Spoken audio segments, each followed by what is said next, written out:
నమస్కారం అండి. This is #you. రాజకీయాల నుంచి చాలా దూరంగా ఉంటున్నాను. నేను రాజకీయాల్లో ఇంకా పెద్దగా ఉండను, కానీ ప్రశ్నిస్తూనే ఉంటాను ఛానల్ పెట్టి. అది కూడా మెయిన్ ఛానల్ కాదు, డిజిటల్ మీడియా పెట్టి అని విజయసాయి రెడ్డి తన స్పీచ్తో అన్నాడు. ఎట్లా రేయండి ఇక్కడ ఇమ్మీడియట్గా ఛానల్ అయితే డిజిటల్ లాంచ్ అవుతుంది. నేను చెప్పిన మాట తప్పాలనుకునేటటువంటి వాడిని కాదు. అటు మీడియా రంగంలోనూ ఇటు రాజకీయ రంగంలోనూ ప్రవేశిస్తానని ఈ సందర్భంగా చెప్తాను. కానీ ఈరోజు మారుతున్న సన్నివేశాలు. విజయసాయి రెడ్డి రాజ్యసభకి వెళ్ళటానికి నామినేషన్ పేపర్స్ కొనుక్కున్నారు. ఫైలింగ్ చేయడానికి ఒక్కటే ఆగిపోయింది, ఇంకా జస్ట్ ఈవినింగ్ లోపు. ఈరోజు 8th లాస్ట్ డేట్ అవ్వడంతో ఆయన జార్ఖండ్ నుంచి రాజ్యసభ కోసం ప్రయత్నిస్తున్నారు. ఇది అసలైన బ్రేకింగ్ న్యూస్.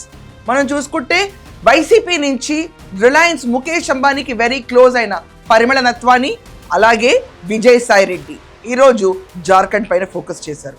వాళ్ళకి 2 స్థానాలు ఉండగా రాజ్యసభకి 2 స్థానాల్లో వీళ్ళిద్దరూ హెవీ డిమాండ్ కోసం నెగోసియేషన్ స్టార్ట్ అయిపోయింది. విజయసాయి రెడ్డి ఆల్రెడీ మనం చూసుకుంటే ఇది వరకు జగన్మోహన్ రెడ్డి టెన్యూర్లో రాజ్యసభ మెంబర్గా ఉన్నా తను రిజైన్ చేసి వెళ్ళిపోయాడు. దానికి జగన్మోహన్ రెడ్డి అసంతృప్తి కూడా ఎక్స్ప్రెస్ చేశాడు. అంటే అది డీవియేషన్ టాక్టిక్. అప్పుడే నేను వైసీపీ నుంచి బయటకు వస్తున్నాను, మా ఇద్దరి మధ్యలో విభేదాలు చాలా ఉన్నాయి, నెంబర్ 2 నుంచి 2000 పొజిషన్ పడిపోయా జగన్ పక్కన అని వేదాలు వల్లించి స్టోరీలు కుక్ చేసే టైంలో విజయసాయి రెడ్డి చేసిన రాజీనామా.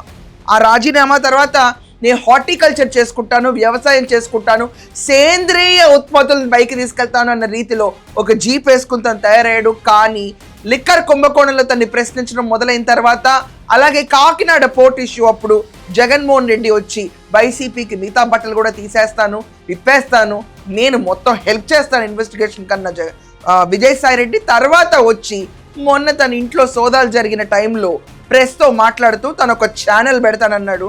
కానీ ఈరోజు ఏకంగా రాజ్యసభకే ఐ చేశాడు. జార్ఖండ్ ముక్తి మోర్చా JMM, దాని తర్వాత Indian National Congress and other అలయన్సెస్తో కలిసి ఫామ్ అయిన పార్టీ జార్ఖండ్. దీంట్లో మనం చూసుకుంటే హేమంత్ సోరెన్ చీఫ్ మినిస్టర్ కింద ఉన్నారు. ఆయన్ని పరిమళ నత్వాని వెళ్ళి కలిసి వచ్చారు. దాని తర్వాత విపరీతమైన స్పెక్యులేషన్స్ మొదలైన పరిమళ నత్వాని జార్ఖండ్ నుంచి రాజ్యసభ నామినేషన్ అయిపోతున్నారు అని. దాంట్లో విచిత్రంగా ఎవరు ఊహించిన పేరు విజయసాయి రెడ్డి. దానికి వింతగా ఈరోజు పొద్దున్నే నామినేషన్ పేపర్లు కొనుక్కొచ్చి విజయసాయి రెడ్డి ఆఖరికి నామినేషన్ ఫైల్ చేయడానికి రెడీగా ఉన్నాను అని చెప్తున్నారు. సోర్సెస్ ప్రకారం వింటున్న వార్తలు ఏంటంటే JMMతో ఆయన టాక్స్లో ఉన్నారు. ఇంకా టాక్స్ ఎంతవరకు ఫ్రూట్ఫుల్ అవుతాయో లేదో కూడా మనకు తెలియదు. కానీ మనం చూసుకుంటే JMM 2 స్థానాలు ఉండగా మిత్రపక్షాన్ని పాటించుకుని కాంగ్రెస్కి 1 స్థానం ఇచ్చారు, JMM 1 స్థానం వాళ్ళు ఉంచుకున్నారు. అండ్ JMM అలయన్స్ వాళ్ళందరూ కూడా ఇక్కడ క్లియర్గా హేమంత్ సోరెన్ డెసిషన్ లాస్ట్, వాళ్ళు ఎవరు చెప్తే వాళ్ళు వెళ్తారు అని అన్నారు.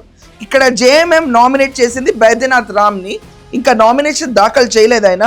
Congress is expected to file for Pranav Jha. ఇక్కడ మనం బైద్యనాథ్ రామ్, ప్రణవ్ ఝా ఇద్దరు పేర్లు వినిపిస్తున్నాయి JMM అండ్ కాంగ్రెస్ నుంచి. కానీ విచిత్రంగా వచ్చిన మరో 2 పేర్లు ఆంధ్రప్రదేశ్ నుంచి ఈ రాజ్యసభకి వెళ్ళిన పరిమళ నత్వాని, విజయసాయి రెడ్డి. విజయసాయి రెడ్డి టాక్స్ మాత్రం ఇప్పుడు జరుగుతూనే ఉన్నాయి, కానీ ఆయన నామినేషన్ మాత్రం సాయంకాలమే వేస్తాను అని చెప్పి ధీమాతో ఉన్నారు. సో ఈ ధీమా ఎంతవరకు ఫ్రూట్ఫుల్ అవుతుంది? జార్ఖండ్ నుంచి పెద్దల సభకి వెళ్ళే పెద్ద మనిషి విజయసాయి రెడ్డా, లేకపోతే ఏమీ లేకుండా సోషల్ మీడియాలో ఒక ఛానల్ ఓపెన్ చేసుకుని మళ్ళీ pro YCP or pro TDP ఏదో ఒక న్యూస్ చెప్పుకుంటూ కేవలం కాలం డొల్లించుకుని ఒకప్పటి రాజకీయవేత్త అన్న దానిపైన మనం ఎదురు చూస్తూ ఉండాలి. స్పెక్యులేషన్ మాత్రం ఎస్, విజయసాయి రెడ్డి జార్ఖండ్ నుంచి రాజ్యసభకి వెళ్ళబోతున్నాడు, నామినేషన్ వేయబోతున్నాడు అని. జస్ట్ నామినేషన్ పేపర్స్ కొనుక్కొని ఫిల్ చేసి రెడీ కూర్చున్నాడు. స్పెక్యులేషన్స్ అయితే ఇంకా టాక్స్ జరుగుతూనే ఉన్నాయి JMMతో, కానీ వాళ్ళు ఆల్రెడీ ఇద్దరిని ఖరారుగా కనిపిస్తుంది. ఈ టెన్యూర్లో పరిమళ నత్వాని సీఎంని కలిసినందుకు ఆయన పేరు, నామినేషన్ పేపర్లో కొన్నాడు కాబట్టి ఇతని పేరు ఈరోజు బయట విపరీతంగా స్ప్రెడ్ అయింది. We shall wait and see till evening ఎవరు నామినేట్ చేస్తారు. అండ్ విజయసాయి రెడ్డి తన పొలిటికల్ హిస్టరీని మళ్ళీ రీఓపెన్ చేసి ఏమి రాస్తాడు దాంట్లో అన్నది కూడా మనం చూడాలి. పెద్దల సభలో ఏమి ఎక్స్పోజింగ్, ఏమి గొప్ప పాత్ బ్రేకింగ్ న్యూస్ ఆయన బ్రేక్ చేస్తాడన్నది కూడా మనం చూస్తూ ఉండాలి. ఇంత వెళ్ళాలని కోరుకున్నప్పుడు అప్పట్లో సంఖ్యాబలం తక్కువ ఉన్న వైసీపీకి రాజీనామా చేయడం ఎందుకు విజయసాయి? నీ రాజకీయ లెక్కలు నీకే తెలుసు, ఎవరికి తెలీదు. అండ్ జార్ఖండ్లో మనం చూసుకుంటే major opposition BJP, Bharatiya Janata party. So Bharatiya Janata పార్టీని కాకుండా JMM నుంచి వెళ్ళాడంటే కాంగ్రెస్ వైపు విజయసాయి రెడ్డి, అతనితో పాటు జగన్మోహన్ రెడ్డి మొగ్గు చూపుతున్నారా అన్న ఆలోచన కూడా మీ అందరికి కలగాలి. ఒక్కసారి దీనిపైన మీ విశ్లేషణ అందరూ ఖచ్చితంగా కమెంట్స్లో కింద తెలియజేయండి. I will bring you the latest breaking news if you ever files the nomination. That's all for now. Thank you.